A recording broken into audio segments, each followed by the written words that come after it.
Hey, one more thing before you go. How do you juggle a high powered career while raising a family? What does it truly mean to find balance and harmony with your personal and professional life? Today, we're diving into these questions and more with our extraordinary guest, Arlene Cohen Miller. Arlene is the CEO of Jewel Consultancy, a work life balance and harmony coach, and a professional certified coach with the International Coaching Federation. I'm your host, Michael Hurst. Welcome to One More Thing Before We Go.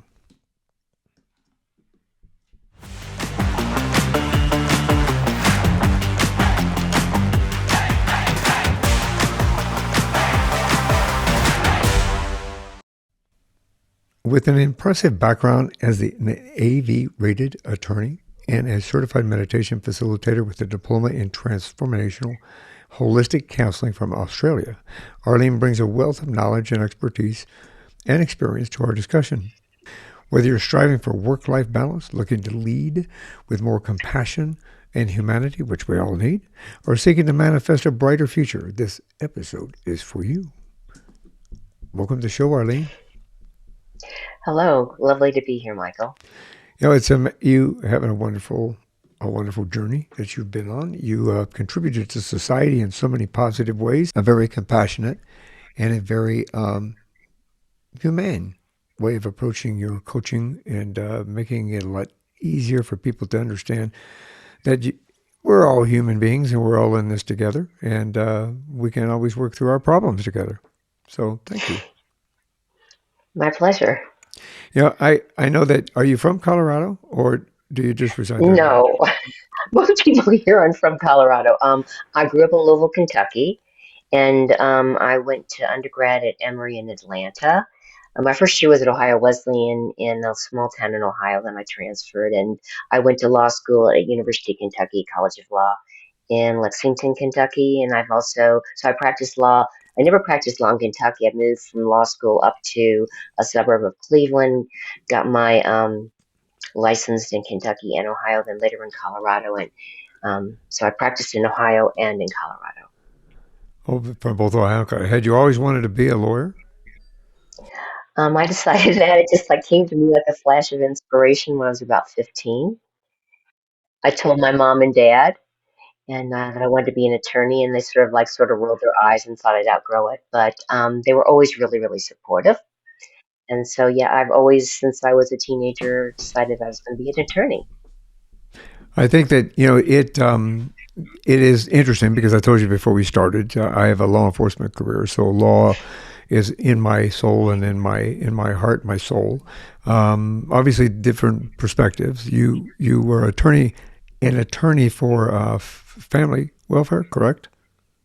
No, not welfare. I represented men and women in divorce and dissolution, like just agreeing to dissolve a marriage and by agreement with all the assets. I've represented them in child custody cases, and I was appointed by the court to represent children in divorce cases when there was alcohol or drug abuse or some sort of mental problem or emotional problem with one or both parents. Well, thank you for your work in regard to that. I worked at domestic violence for about 4 years in specific down in the Colorado Springs area, and I understand that those family dynamics sometimes are very complicated in divorce and those kind of issues and children custody and all that kind of stuff. That I think all of that probably contributed to your journey in understanding a work life balance and harmony. It did. When I was, if I had been a, if I, just, I mean, after I was only in that for 12 years, and I became a commercial attorney because Hmm. I didn't have the skills and abilities I did as a trained, professional coach, or the, holistic counseling diploma, or the meditation stuff. When I graduated from law school at 25. I worked for other attorneys for about 3 years and opened my own solo office in Lakewood, Ohio, a suburb on the west side of the Cuyahoga River a part of Cleveland. Hmm. And so I grew up in a suburb in Louisville, Kentucky with both parents, and my mom stayed home. And so I had never been exposed to any of that. I didn't have any, I didn't have any of the training or the skills to really do it. And I was doing it to the best of my ability. I was still empathetic and everything, but I feel I would have done better with it if I started with it older. It was a very challenging area of the law. It is, I think that it would be challenging at any age, in my opinion, but I think that going into like your your career now, where you had to kind of, did you have to refine your purpose? Did you have to, I mean, what sparked your interest in moving from the law arena of an attorney arena and even the commercial side of it into more of a holistic approach to healing and soul connection and taking things forward in a positive way in a coaching. Well, I actually brought that into my practice of law, and I really give my son full credit for that. I got divorced when he was almost 3. He developed really bad ADHD. And as a mother, I went on a journey to, help he so that he could heal, so that he could function in the world, so that he could sit through his classes and learn and do what he needed to do. And I just feel that, it was a healing journey for me as well. And so it started when he was 3, and when he was 3, I was about 33. And so, a pretty young age, I started practicing law at 25. So it wasn't that far in my career when things started to change like that. And I was an attorney for a very long time before we sold our practice. I was in my late 50s when we sold our practice. And so I'd been an attorney from, 25 till then. And about, I don't know, 6 or 7 years before we sold the business, the second practice, I sold 2 law firms. I got a diploma in coaching and mentoring and in transformational holistic counseling, and I got certified as a meditation facilitator, not because I wanted to leave initially the practice of law, but because I just really felt that it was going to help me be a better lawyer, a better listener, a better negotiator, just all around a lot of the skills that I felt were missing from the law degree and from what I was doing as a lawyer. I just felt that those diplomas and the skills and abilities they were teaching me would really help. And as a mother and a partner and all those kind of things, and it really, really did. It was like the icing on the cake. So you think your son's ADHD was the pivotal moment in your life that kind of shaped the new career path?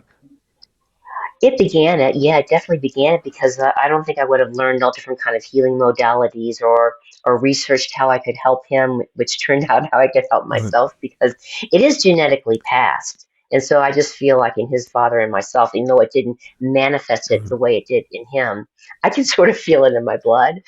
And so yeah, I really feel that he was the impetus. It was like they're lying dormant, and he was like the reason to really start going and developing more. Just not having that left side of the brain work, the right side of the brain, more the left side of the brain working with it. That feeling, emotional stuff. And what made you choose? I mean, there's obviously there's ways of going different, like whether it be Eastern medicine or Western medicine, whether it be a holistic approach or a chemical approach, so to speak. Well, we're familiar with it even in our family, without going into detail. But our both my girls have. Our girls, pardon me, both our girls have a little bit of ADHD. My wife has a little bit of ADHD. They insist I have a little bit of ADHD, which, if they recognize it in themselves and they're seeing it in me, I guess it's one of those things. I probably have it as well. It is my wife and my daughter. They'll only bring this situation into this because my wife and our oldest daughter use more of a holistic approach, meditation, and they do yoga and Pilates and kind of a holistic approach to the ADHD, as opposed to our younger, who kind of tries that, but it didn't give her enough focus in order to. So she obviously goes through. She has some medication that she uses for her ADHD. So, what was your catalyst for the holistic approach? I just didn't want to just jump in and put him on drugs. We ended up having to do that. And once he became an adult, it's his choice. Yeah, I think he takes stuff sometimes he doesn't. Yeah. He gets his energy out. He has a big like Labrador. big poodle dogs, whatever they are. He goes running with that, and he does a bunch of workouts and stuff like that. So he's very he stays fit. He gets his energy out like Mm, that, and he works with kids. So he's a chess teacher and very talented at that. And so he gets it out in other ways, but I think he does occasionally, or maybe every day. I don't really ask him anymore. He's a grown man. indeed. What he if he takes anything extra? Well, and yeah, and certain situations, I think that obviously can be helpful, and depends on whatever works for you from those perspectives. I am a more even with my own. I've got rheumatoid arthritis really bad because when I got injured in line of duty. I was forced to retire, as my audience knows, my our community knows.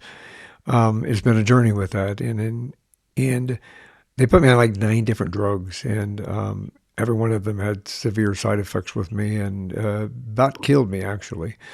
So, I went to a more naturopathic and holistic approach to my healing. So I respect that approach because it has done wonders for me in particular with my disease and maintaining and managing it in such a way that I can function without the 9 different drugs that they had me on. Yeah, Um, your, your coaching practice, how did you, I know that you talk about coaching and mentoring. Is there a difference between coaching and mentoring? Can you help us yeah, understand that difference? there is a big difference between coaching and mentoring. So if I'm coaching you, I know that you have all the answers inside of you.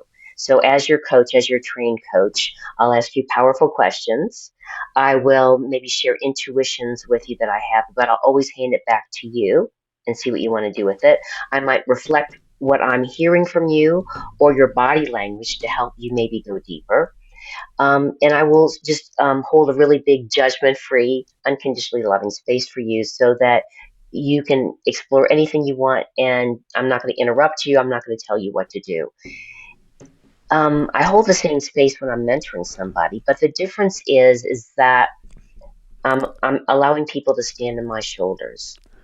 For all the years of studying, more spiritual, holistic ways of being and doing things, and so I will share maybe different techniques and tools that they can incorporate into their life so they can go away and practice and come back to me and they can discuss things that are going on in their life and I can mentor them. I'm not a counselor in the United States, just a mentor. And so they're standing on my shoulders and I'm helping them in that way. So that's, I guess, one of the reasons my business is called Jewel Consultancy because, mentoring and coaching, you can get the same kind of results. It's just different sides of the jewel that we're approaching things from in the way that works best for whoever I'm working with. And a lot of my clients will do, maybe a couple sessions of coaching and then have a mentoring session and then go back to coaching. I don't really have rules of how you have to do things. And the soul readings that I do are just another kind of lovely form of mentoring. Well, and I like the word mentoring because I think that also in my conversations on this show, we've had a lot of conversations with individuals that are coaches and people who are mentors. None of them so far have called themselves a consultant, which I like that approach as well. I think that the fear with most of individuals that think they need or try to seek out help within themselves. Sometimes the word coach scares them away. I think the word mentor is a very positive approach to bringing somebody into helping us balance our lives, helping us to understand our soul purpose and what we're supposed to be doing and recognize that. So I think that it's a good opportunity for us to be able to help achieve a good, even a work-life balance. I think we all need. Yeah, I mean, I guess with being I'm a work life balance and harmony coach. It's just a form of life coaching, and so I guess there are good counselors and not so good counselors, Yeah. and good consultants and not so good consultants. And I feel the same with coaches and mentors. And you just really, it's important to find one that you resonate with, that you have an affinity with, that you feel you can trust. Yeah. And so don't be afraid of us. We're not the Yeah. big bad wolf. And I wish that when I was younger and I was a divorce attorney and I didn't know what to do and I was a young mother at the same time, with a lot on my plate that I'd had a coach that knew about coaching there wasn't that there. I didn't have that option. I had a counselor or a psychologist that I could go to, or a psychiatrist, but there weren't coaches. And we're a great option for people. Yeah. You don't have to go into your past to figure things out. You can deal with the here and now and what you need to move forward. Yeah, I agree with you. I think it's a wonderful opportunity for us to be able to take a step forward, which is what we all should strive for. It is interesting because when you mentioned the work-life balance stuff, it as a cop, when I was working on the job, it was difficult for me to get a work-life balance because I was on call all the time and I was out all the time, or we're all covering shifts. So it's not a regular 9 to 5 job where that at 5 o'clock you punch out and you go home. So our hours were really difficult. The timing, I got called out of school plays, I got called out of dinner, I got called out of the movies. This kind of, and people ask, why do you do that? Why do you want to be a cop? Well, you have a positive side to it as well. But it was very difficult to have a work-life balance. And I didn't realize that until after I wasn't working anymore in law enforcement. COVID, uh, just to bring that up, I think also gave us an opportunity when it reared its ugly head, and everybody started working from home, and they started understanding the aspects of a nice, healthy work-life balance. So a lot of places, like my wife, they transitioned into a hybrid situation where she's still, and there's a lot of people right now where she works, where they're still doing hybrid because they found that having a nice work life balance presented more opportunity for productivity, for more balance. People working within that environment were giving more to their took a proactive approach in their projects and their work and their from that perspective, they became a better Yeah. employee because they allowed them the opportunity. My wife drove an hour to an hour and 15 minutes to work every day in nasty traffic. And, we're worried about whether or not she's going to get there safely. There's accidents all over the place. And it's a Phoenix metro area. It is a huge 6 million people in this area. And every day there's accidents. Every day there's this. Every day there's that. She went from that to the 40-second commute from the tea we were having watching the sun come up to her desk. And it showed it was definitive that work life balance. How do you define a good work life balance? Well, that's why I added the word harmony in there because sometimes I find that, and I agree with you 110%. It is nice not to have to commute to work every day. People that commute from where I live to Denver, the traffic is horrible. And, they were going to put in trains from Longmont years ago, and I don't know why it never went through or they didn't get the funding. Um, it's a mess. So, I can thoroughly understand it. And there's a lot of people that I do know, like especially in the tech industries or working for hospitals where they can do their work from their computers, that they are working from home and very, very happy, especially, when they have like preteens and teens with a lot of activities. And so, yeah, the work life balance for some people can be difficult because you never get to a place where it's 100% balanced. We really need to be flexible. We need to be adaptable. And that's why I like to bring the word harmony into the picture as well, because we're not expecting perfection. Things are going to go wrong. Those mistakes are just opportunities to learn and grow. How can we do it differently next time? How can we best take care of ourselves so that we can do the best job we can at work and be the best we can in other places in our life while taking really good care of ourselves? And so it's an ongoing process. We're all works in process. And so when there's balance and there's harmony, it's never going to be a perfect, but can always be improved upon, like it was with your wife when she got to have that 40-second walk to her desk. And she didn't have 2+ hours of commuting where she could have an accident every day, which is stressful. You can understand why she would be a little bit calmer. It makes complete sense. Yeah, it was nice because on those days, because she's still working the hybrid here, so on those days that she's home, we get up in the morning, we watch the sunrise, we have a cup of tea, we relax, and then she walks into work, and then we have lunch together.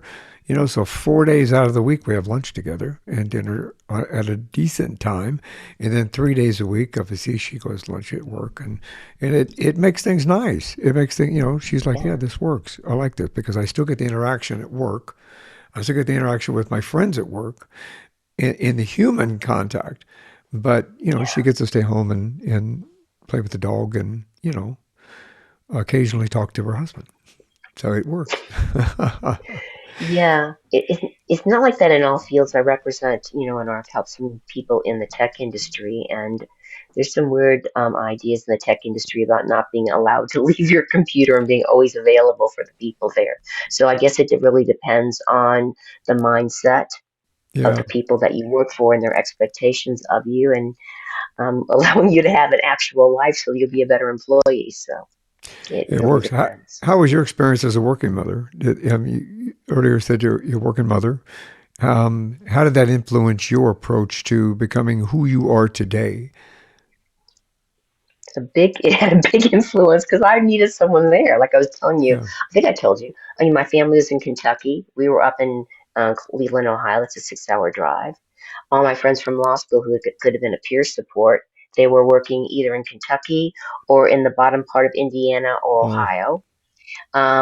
So it was in my ex-husband was had just graduated from medical school and was doing his residency at the Cleveland Clinic and working 70 hours a week. wow. And so I had financial support, but nothing else. So I really had to develop my own tribe, my own team. There Right. weren't any coaches. Yeah, I mean, I found some wonderful. I was a runner back then with men and women to go running with. It was like an athletic club. They had a really nice daycare. A bunch of them had kids. Some of them didn't. It didn't matter. We just put them in the daycare. They were happy there. It's interesting because as I grew up with a single mother. My father died when I was a very early age, and so my mother in the 70s. So I respect you for what you accomplished in regard to that, because my mother at the time, as you know, in the 70s, women couldn't even have a checkbook by themselves, or they couldn't get a credit card, and it was difficult. And the only jobs that they could have, literally, were were a you could be a secretary, you could be a waitress, you could be. I mean, they were very limited. The glass ceiling was not really available as Right. much as it really should have been in regard to that. And she struggled. I look back on that now and think, wow, my mother really did a good job with regard to taking care of three kids, my sister, myself, and a younger brother, in regard to raising us in that environment. So Yeah. kudos, first of all, for that, because I think I Well, I respect that. wasn't your mother's generation. By the time I was in law school, about a third of the class was women, and I, I could open my own law firm. I could have my own bank account. I could do all those kind of things. And yeah, but it does impact you. I've been married twice. My second husband, his dad was killed in a train wreck when he was around 3, and his mother's sister moved in with her, and they moved out to Colorado, and she helped to raise my ex-husband and his sister, and he's very grateful for that. But that had a huge impact, Yeah. on his life, and only to have one parent. Yeah, it does, and it shows. I mean, it also shows the tenacity and the fortitude that individuals have when you're faced with obstacles, and how you can come through them, and that there is a light at the end of the tunnel, and there is opportunity for you Yeah, to move forward in a positive way, which is what you teach. I mean, you present a concept of transformational. Let me try that in English. Transformational healing, and I yeah, think we all have to look deep within ourselves, and you have to have a compassion. You have to have heart. You do something called heart alchemy.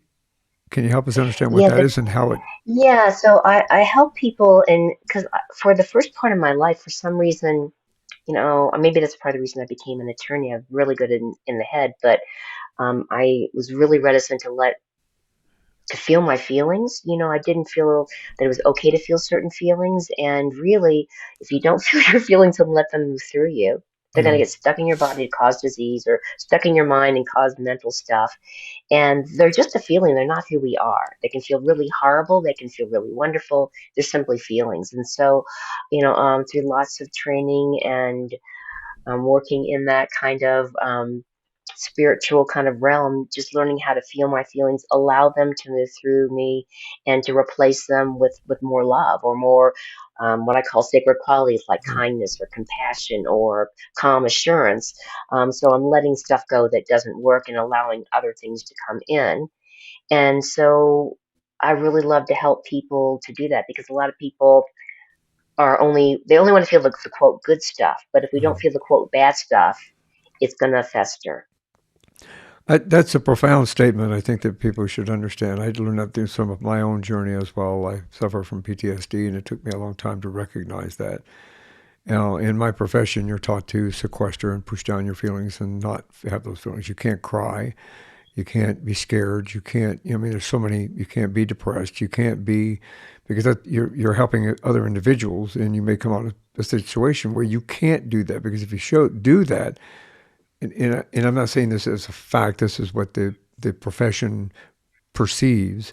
If you do that, then you're weak, and you're not. You can't be weak in those particular sessions. So it ingrains upon you to push your feelings down and not use them, not to allow them to be felt. You shouldn't feel you know scared. Again, you shouldn't feel when you come up and have to arrest somebody. You can feel compassion, but you can't show compassion.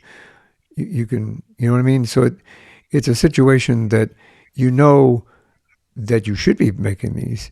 I'm retired for, wow, 20. I'm going to age myself. I may have to digitally cut this part out. I'm pretty up there too. So uh, I think I retired like 23 or 24 years ago now. So it's been that kind of a yeah, journey for me. But I still have trouble crying. And it comes through conversations, and it comes through conversations with people like you, where we start talking about what's normal, what should be normal, or what we feel or society perceives as normal. And we have to understand that, what's normal for me may not be normal for someone else. What's normal for them may not be normal for me. And that we have to allow ourselves to be able to feel and to understand and have that compassion, the humanity, and be able to express our feelings in a way. yeah. And when I first started in this path, I was really frustrated as well, because I couldn't cry. People, we'd be in some sort of workshop thing, and people were bawling their eyes out, and Yeah. I'd be like, and now Yeah. it's like, I don't know. My oldest granddaughter is in dance, and she's 15, and she's gorgeous, and she loves it. And all I have to do is watch her, and I'm crying. And one of my girlfriends I have some friends, a whole set of friends in Australia, and she has her own dance studio. And I got to go to see the Christmas show a couple times. It's amazing. I mean, I just sit there and cry the whole time. And it's like, to me, it's the best feeling. If I feel a little bit depressed about something, I am excited. Yeah. I am so excited, because for years I literally could not feel, because um I just feel like some of the messages I got were, and my parents were lovely, and they just brought things down from their generation to me, that it was okay to be upset, but just a little bit. You could Right. be a little bit angry, but not a lot angry. And so a lot of things, a lot of emotions were discouraged. And I Yeah. just started, and then if I expressed them, then there was a penalty. But they were just literally. I mean, I loved my mom and dad. I don't have them anymore, but here on this earth with me. But they were doing the best they can with how they were raised. And so, yeah. And so it took me years to let go enough and go through this kind of spiritual kind of transformational process, holistic thing, that I could cry, and if something was touching my heart. Yeah. So I understand what you're saying completely. I will admit to the fact that I did cry at my youngest daughter's college graduation. I did cry just a little bit at my oldest daughter's wedding. Okay, a little bit. Had a little sand in my eye. Got a little something in my eye. And again, But yeah, it's difficult sometimes, and occasionally I get to a point where my wife will come in and go, just cry. I'll be watching something and it's heartwarming, and she'll see my eyes will tear up just a little bit, and she's going, "It's okay. You can just let it go." But I still have a hard time doing that. See, and that's probably becomes Yeah, the same thing what you just said, the intergenerational aspect of my life growing up in the yeah, dysfunctional family that I did. It was, and me having to grow up theoretically, quotes, air quotes. I had to grow up and be the man of the house. It was ingrained upon me at an early age. And I think that we all should take the opportunity to kind of learn to explore those feelings, which I've been doing lately. So it's one of those things I appreciate what you do because you're allowing individuals to kind of open up within themselves, and the heart alchemy, allowing your heart to feel. You can't see my Italian hands moving everywhere. It's allow them that's to right. feel, and understand that that's normal and it's okay to do that. And Yeah, so I appreciate that. That's amazing. yeah. You mentioned something earlier about soul readings. We both kind of mentioned it. Can we touch upon how soul readings kind of pertain into this? I've had a lot of conversations with mediums and psychics and metaphysical individuals that we talk about where your souls come from and where it may be going and so forth. But how do you do a soul reading, and how does that incorporate into helping people heal? Well, I what I do is I heart connect with the person I'm doing a reading with. I use psychic tarot oracle cards, and I use them as a mentoring tool. So I infuse the cards with a lot of love, and they'll pick a certain number of cards. I'll pick a certain number of cards, and I'll lay them all out. And then I'll tell them the opportunities that are available to them, the challenges they have, how to move around them, give them some tips and tools for their life. I like for them to record the session if they would. I always encourage that because then they can use the reading maybe for the next 3 months to really guide them moving forward. And I guess the reason I love them as a mentoring tool is that as adults, and I have done readings for some kids, but the parent has to be there. Is that we're visual, we can be audio, we can be kinesthetic, and we can be a bunch of different things. And if we sort of bring all of those together in one place when you're getting like a reading, and it's mentoring, is helping you, you're holding a space of love, you're acknowledging where someone's at, there's no judgment, you're there to help them acknowledge their progress and how they can move forward and what they need to let go of and how to do it. It can be a really profound experience for somebody. I know that I really love it, and it's just a great tool to connect with someone's heart and have them have that feeling as well, because you're holding this big judgment free space of unconditional love. They're in your energy field, but you're not allowing them to dump in your energy field.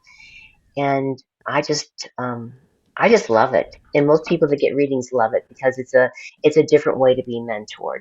We're both contributing because we're both picking cards, and we're both can have a conversation together. And I think that part of transformation within ourselves, we didn't understand that we do have a mind body soul connection, and that mind body soul needs to be able to connect in such a way that it will allow us the opportunity to accept what needs to be accepted and move forward with what, and let go of things in our past that don't belong with us anymore. You had received look at my notes here really quick. You had received a diploma in transformational holistic counseling from Australia. Did you travel to Yeah. Australia to do that? I have a lot of the coaching school I went to is in Australia, and I still am I'm a professional certified coach with the International Coaching Federation, and I help to train them in a part of their training, when they're like fit on the ground doing coaching with each other. And so I have a bunch of friends from that, and I have a bunch of friends who went through the transformational holistic counseling. So I usually go to Australia like once a year, Wow. hang out with my friends, like-minded souls, and it's really lovely. I love Perth, Australia. They're on the west coast of Australia, and yeah, I do that. And so it's a business pleasure kind of thing, and it's a very heart-opening part of my life. How important is it for us to recognize that we this might be the wrong question, but I'll ask it anyway. And if it isn't, then we can rephrase it. But how important is it for us to understand that we have an opportunity to transform into something that we or someone that we really want to be or should be? I think it's really important because I work with people turning their inner critic into an inner coach. And one of the first things that I share with them is that blah, blah, blah, blah, blah, in our ear, all that negativity is that most of us, we install that. We put it up there for a reason when we were younger. And we didn't have the tools and skills to protect ourselves because lots of parents and lots of society says that it's better to be hard on you now, so if someone's mean to you later, it won't hurt as much. So I'm going to be harder and rougher on you now, and then we take that on. And so, for example, using that as an example, since we installed it in our body and systems as a mode to protect ourselves, supposedly, but we want to be more kind and caring and bring out that inner coach who champions us and helps us to step forward with more grace, ease, and flow. We can practice the tools to let that old stuff go and to dissolve it because we put it in our bodies and systems to begin with. So, of course, we can transform and go. What happens is, though, oftentimes, like the soul, the spirit will be really excited about a new way that we can practice experiencing more light and love. But the human bit of ourselves wants to sit on the table and eat potato chips and wants nothing to do with transformation. And we have to be the loving adult and say, "You're coming along for the ride, my friend. I'm sorry that I put you in the driver's seat a lot of times. You didn't belong there.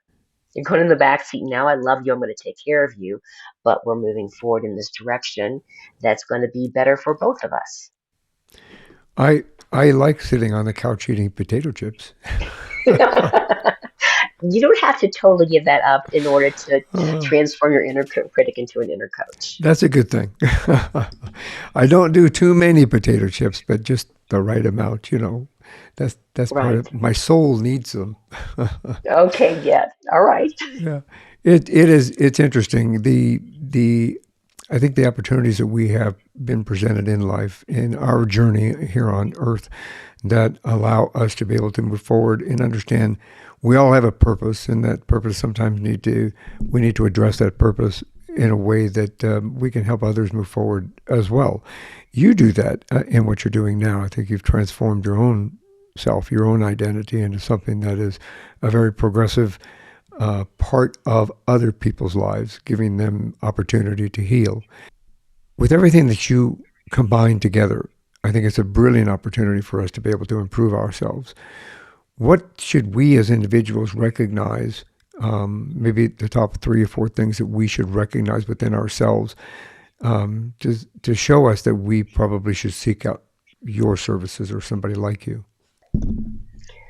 Well, I feel like I know one of the things that I used to be is that I was really, really, as an attorney, I was really stressed and wound up. And I had the woman that facilitated the class was transformational holistic counseling. Allowed her to counsel me, but I wasn't a very good, I don't know, student or whatever of it. I didn't take on that, the advice that she gave me of how I could let go of that stress and have a lot more ease, grace, and flow in my life. So, if you're stressed out, if you feel overwhelmed, if you feel burnt out, if if life just feels difficult and you know that there's a place inside of you that's ready and willing to like open up to more courage and joy, more grace, ease, and flow, this kind of stuff is really helpful because it's not like we have anything wrong with ourselves, that we can't exist in the world and continue to move forward. But why not move forward with more joy? Why not move forward with more grace, ease, and flow? Why not move forward with a more of an open heart and more compassion and less of that old paradigm that we have to suffer to be holy?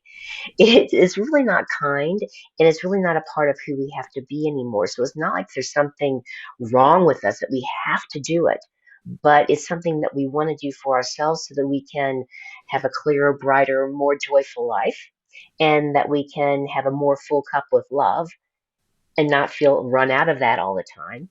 And that is going to enrich the lives of the people around us as well. I think that's brilliant. Do you feel that earlier we kind of mentioned this and touched upon it a little bit? The things we talk about, what brings forward from our ancestors and dropped into our laps, so to speak. I call it intergenerational trauma. I was introduced to that term a couple of years ago on a conversation here on this show, actually.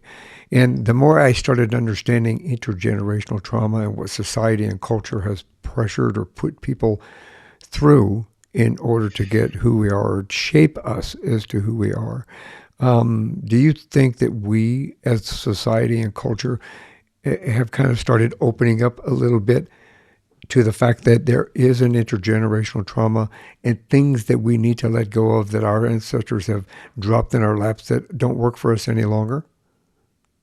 Absolutely. I do work with it energetically, and I'm happy to share how I do it because um, there are anytime you have an interaction with somebody, anytime someone thinks of you or think of them, anytime you have a reaction to something, energetic connections are established. Mm. And so we can cut those energetic connections, like having a beautiful golden cylinder coming down around our bodies, and just gently cut any energetic connections that are not about love and have them healed with this golden healing light. But our genetic and our sexual cords, connections, and attachments, while the other person is alive, cannot be cut. But we can work with what's called the universal violet flame, which is just a violet light or a violet flame. It's the energy. It's the seventh ray of swords. It's the energy of the new age of Aquarius, part of it, and we can just ask it to flood through all of our energetic connections that cannot be cut, and it'll flood through all of those genetic cords, connections, and attachments. All the people that you've had sex with, whether it's full on sex or just that kind of energetic zing between two people, and it'll transmute and transform those connections into love. You have to do it on a regular basis, that way.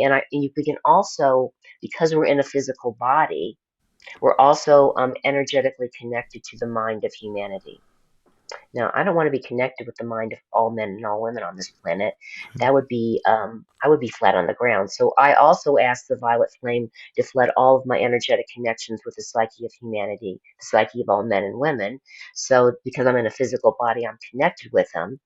And so, yes, it is there, but energetically working with the violet flame and cord cutting, as I've mentioned, can cut energetic cords, on a daily basis. It's something we have to do like we're brushing our teeth.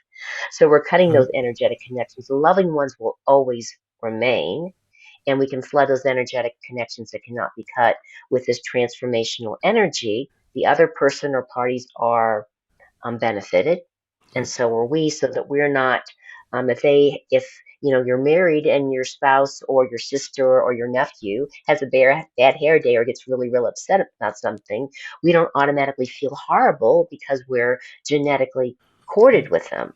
And if with our kids, we're energetically connected through all of our chakras. So it's really important to flood all that with a violet flame, and it helps them as well. that's a positive way of working around that. I like that. I think that again, Yeah. I agree with you. I think that we're all connected as humanity. We are all connected together, all from the same source. And I think that that opportunity that you just presented gives us um, kind of a pause, I guess, a little bit, so that we can reflect within ourselves. Intergenerational trauma is I have come to find out intergenerational trauma can cause many, many issues, and that it does have to be dealt with in such a way that you can release it in a positive way. And it Yeah. sounds like you have a pathway towards that. Well, let me just clarify here. This can help with intergenerational trauma. That does not mean that you might not need to have the assistance of a professional Right. to talk it out and to completely let it go. If you work with cord cutting and the violet flame, and there's other energetic tools I teach in my weekly spiritual classes, and it helps, that's great. But sometimes it goes so deeply, and that we Right. really need an extra party's help. And it wouldn't be like the coaching. It might be beyond the coaching or mentoring that I do. It might be counseling. So I'm not saying that no one's ever going to need that. I'm just saying that it's a big help for everybody to cleanse and clear those energetic connections that cannot be cut. Which I agree. I think that's, yeah, I agree. Well, let's talk a little bit about how somebody can get a hold of you and connect with your coaching from the heart. I love this coaching from the heart. Thank you. Thank you. So my website is Jewel Consultancy, Jewel consultancy.com, just one L. Or you can always text me if you're in the US or Canada, 720-936-2634. That's the fastest way to reach me. You can always mention this show so I know how you found me. So I'm a coach. I'm a mentor, and I do soul readings, which are part of the mentoring. I do help people to bring balance and harmony into their lives. I do help people to transmute and transform into love, fear based patterning and programming, and other things that are holding them back, and teach them how to cleanse and clear themselves and fill themselves with more love. And we do that with soul readings as well. It's a part of mentoring. So I love to do all that. If that interests you, you can always text me now, or you can just text me and ask me a question because you saw me in the show and a question came up for you. That's fantastic. And I'll make sure that's in the show notes as well so that they have an easy access to at least clicking that and finding your website. And your contact information will be on the webpage as well. Uh, this has been fantastic. Arlene, I really appreciate what you've shared with us, your journey, your experience, your wisdom, your heart. So thank you very much for being on the show. I appreciate it. This is one more thing before you go. So before we go, do you have any words of wisdom? I guess I would focus. I love to share with people the focus of this Trinity, um, kindness, patience, and tolerance. So those are sacred qualities. And I encourage you to be kind, to be patient, and to be tolerant with yourself. And that will help you to be kind, patient, and tolerant with your life and other people in your life. And that will help to fill your cup up with love so you'll have more love to share that overflow with others. A brilliant, brilliant words of wisdom. I appreciate those. I'm going to write them all down and stick them on my computer. Remind me every day. Remind me every day. Again, Arlene, thank you. It's been a pleasure. Thank you very much for coming on the show. I really appreciate meeting you and having this conversation. I hope we can have another one down the road. That would be lovely. Well, again, I will make sure that everything is in the show notes so that people have an easy way to contact you. And one more thing before you all go, have a great day, have a great week, and thank you for being here. Thanks for listening to this episode of One More Thing Before You Go. Check out our website at beforeyougopodcast.com. You can find us as well as subscribe to the program and rate us on your favorite podcast listening platform.